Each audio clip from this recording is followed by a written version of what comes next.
할렐루야, 말씀과 동행하는 하루에 나오신 여러분 축복합니다. 오늘도 하나님께서 주신 귀한 하루가 시작되었습니다. 하나님께서 우리에게 주시는 말씀과 감동으로 오늘 하루를 승리하는 우리 모두가 되길 원합니다. 오늘은 함께 찬양을 드리며 예배 자리로 나아가겠습니다. 제 일을 행하시는 주님을 찬양합니다. 할렐루야.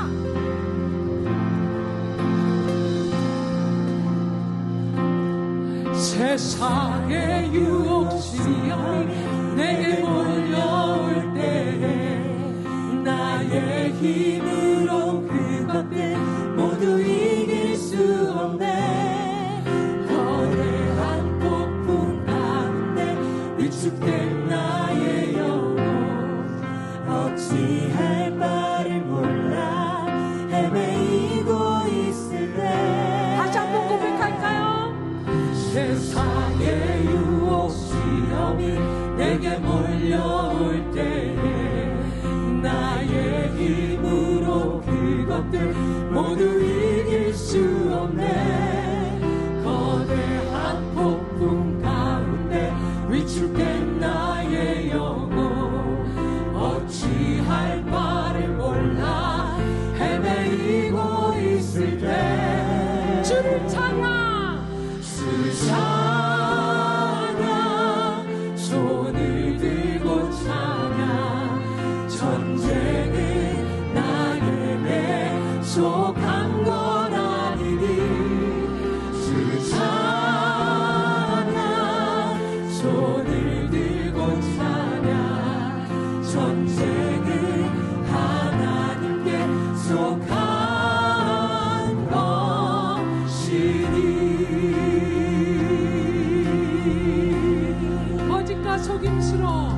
거짓과 속임수로 가득 찬 세상에서 어디로 갈지 몰라 머뭇거리고 있네. 공중의 권세 잡은 자 지금도 우리들 실패와 절망으로 넘어뜨리려 하네. 주위를 둘러보면 주위를 둘러보면 아무도 없는 길 미주의 눈을 들면 보이는 분 계시네. 지금도 내 안에서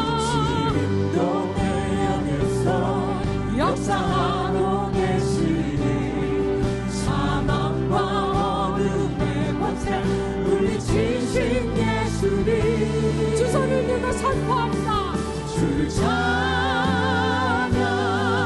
손을 들고 찬양 전쟁은 나에게 속한 것 아니니 주를 찬양 손을 들고 찬양 전쟁은 하나님께 속한 것이 여러분의 믿음의 선포를 함께 합니다.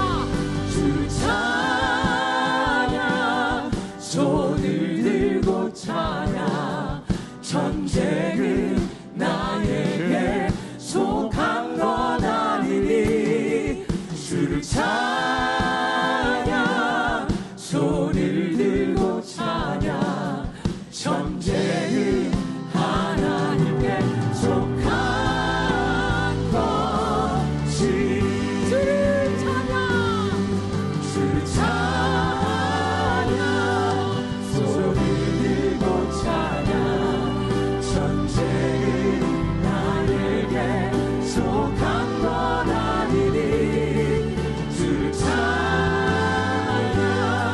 손을 들고 찬양 전쟁은 하나님께 속한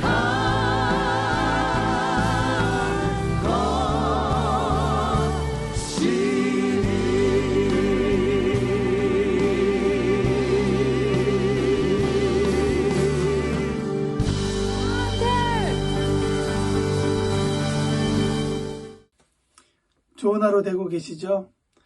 우리의 눈을 떴을 때 하나님께서 주시는 은혜로 말미암아 하루가 참 행복하고 즐겁게 시작하는 날이 있습니다.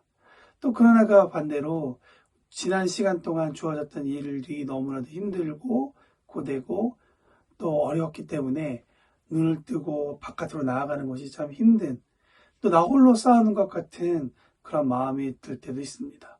오늘 아침에 그런 마음이 있다면 여호수아서 10장을 통해 하나님께서 주시는 위로를 얻기를 바랍니다.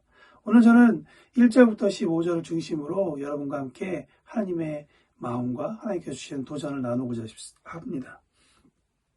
1절부터 15절의 내용을 보면 이스라엘이 여리고성과 아이성을 차례대로 함락하게 되는 모습을 보게 됩니다. 이스라엘이 그렇게 전쟁하는 과정 가운데 가나안 땅에서 저들의 모습을 바라보고 있었던 사람들이 있었겠죠. 그 중에 하나가 오늘 본문에 나오는 기브온이라는 사람들입니다. 그 사람들은 이스라엘과 싸우지 않고 평화 조약을 맺습니다. 이를 본 가나안 땅의 다른 다섯 왕들이 연합하여서 기브온을 공격하기 시작합니다. 연합체가 깨졌기 때문에 그들을 배신했다고 생각했기 때문이죠. 그러자 기브온 사람들이 이스라엘에게 도움을 구하게 됩니다. 그러면서 우리가 알고 있는 아주 유명한 사건들이 오늘 본문 가운데 일어나게 됩니다. 자, 도움을 구하는 이방인들에게 여호수아와 그리고 이스라엘은 어떻게 행동을 했을까? 오늘 본문 7절과 8절을 보면 여호수아가 모든 군사와 용사와 더불어 길갈에서 올라가니라. 그때 여호와께서 여호수아에게 이르시되 그들을 두려워하지 말라. 내가 그들을 내 손에 넘겨주었으니 그들 중에서도 한 사람도 너를 당할 자가 없으리라 하신지라. 도움을 청하는 이웃을 위해 일어나는 이스라엘의 모습을 보게 됩니다. 이 일에 하나님께서 적극 응원하시는 모습도 발견하게 되죠. 이 전투에서 하나님은 하늘에서 큰 우박을 내리시기까지 하시면서 이스라엘 자손의 칼에 죽은 자보다 훨씬 더 많은 사상자를 기록했다고 11절에 등장하고 있습니다. 게다가 12절 말씀에 보면 완전한 승리를 앞두고 해가 지는 과정 가운데 상황에서 시간이 필요한 여호수아가 공개적으로 하나님께 해를 멈추게 해달라고 기도하자 전무후무한 사건, 즉 해가 멈추는 사건이 일어남도 기록되어 있습니다. 여러분, 이 사건들은 무엇을 이야기할까요? 하나님께서 여호수아의 순종에 대해서 그를 인정해 주신다는 확증 하나와 다시 한번 여호수아에게 필요한 용기를 주셨다는 것을 우리는 알게 됩니다. 여리고성의 전투는 어떠했죠? 아이성과의 전투는 어쩌했죠? 이 동맹군과의 전투는 이스라엘에서 아마 가장 힘든 전투였을 것입니다. 여리고성에서는 또 아이성에서는 경험하지 못했던 그러한 막강한 군대들과의 싸움이었고, 또 이스라엘이 기브온이 있는 그곳까지 달려가느라 밤새 행군하느라 녹초가 되어 있었습니다. 그러나 이 전투에서 여호수아의 순종과 하나님의 신실하심의 이 상호작용은 여호수아의 창 끝에서 하나님께서 일하시고 계심을 보는, 전투는 사람이 하지만 그 전투가 하나님께서 직접 일하고 계시는 현장이라는 것을 오늘 기록을 통해 우리는 보고 배우게 됩니다. 오늘도 함께 말동을 시작하면서 함께 나눈 찬양이 있죠. 이 찬양에서 우리가 너무나도 좋아하는 가사는 아마 이 가사일 것입니다. 전쟁은 하나님께 속한 것이다. 전쟁은 하나님께 속한 것이다. 이 찬양을 계속 반복해서 부르면 우리 가운데 큰 힘이 생기죠. 마찬가지입니다. 이 사건을 통해 우리는 분명히 한 가지를 알게 됩니다. 만일 우리의 싸움이 하나님께서 허락하시고 그 이끄심 가운데 우리가 순종하고 나아간다면 비록 싸우는 것은 우리가 싸우는 것 같지만 이미 그곳에 하나님께서 우리를 위해서 싸워주고 계시다는 것이죠. 이 사실을 우리는 알게 됩니다. 사랑하는 교회요, 여리고성, 아이성과 다른 당신이 완전히 녹초가 되게 하는 싸움이 오늘 아침에도 또 어저께도 그렇게 해왔다 할지라도 그것에 하나님께서 함께 해주심을 믿고 마음을 다잡고 싸움터로 나아가기를 저는 권면합니다.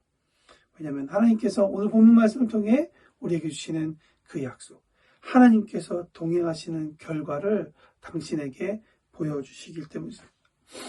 우박이 크게 쏟아지는 그런 모습이든 아니면 해가 멈추는 아주 전무후무한 사건이든 어떤 모습이든 당신이 생각하는 것보다 훨씬 더 크게 일하시는 하나님을 보여주실 뿐만 아니라 하나님은 그 사건을 통해 당신을 보호하시고 사랑하시고 당신을 위해 일하고 계시는 분이라는 사실을 알도록 느끼도록 경험하도록 하나님은 일하실 것이기 때문입니다. 14절의 말씀에 보니까 여호와께서 사람의 목소리를 들으신 이와 같은 이날 같은 날은 전에도 없었고 후에도 없었나니 이는 여호와께서 이스라엘을 위하여 싸우셨음이라 기록하고 있습니다. 하나님은 우리의 목소리를 들으십니다. 우리의 마음의 중심을 아신다라는 것입니다. 그분을 의지하고 주신 싸움 가운데 나아가십시오. 당신을 위해서 일하시는 하나님을 발견하게 될 것입니다. 오늘 당신은 말씀 가운데 의지하고 순종하고 나아갔기 때문에 승리하게 될 것이라고 믿습니다. 오늘 하루 가운데 하나님의 영광을 위해 또 여러분의 이 삶의 순종을 통해 하나님께 영광 올려드리고 여러분 승리하는 귀한 하루가 되시기를 축복합니다.